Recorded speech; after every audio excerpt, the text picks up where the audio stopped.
Cocoa पांडा और जादुई मछली। एक दिन धूप निकली हुई थी और पांडा कोको झील के किनारे चहलकदमी कर रहा था। अचानक इसकी नज़र एक सुनहरी मछली पर पड़ी जो किनारे के पास पानी में तैर रही थी।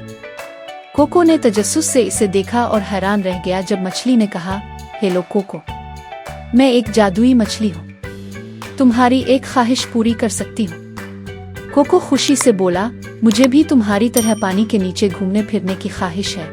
मछली ने अपनी दम हिलाई और कोको की ख्वाहिश पूरी कर दी। अचानक कोको को पानी में सांस लेने की ताकत मिल गई और वो मछली की तरह तैरने लगा।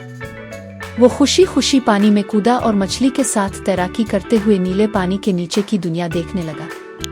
इसी दौरान कोको ने एक चमकती हुई चीज देखी, एक बड़ा सा खजाना का संदूक। क्या ये वाकई खजाना है? इसने मछली से पूछा।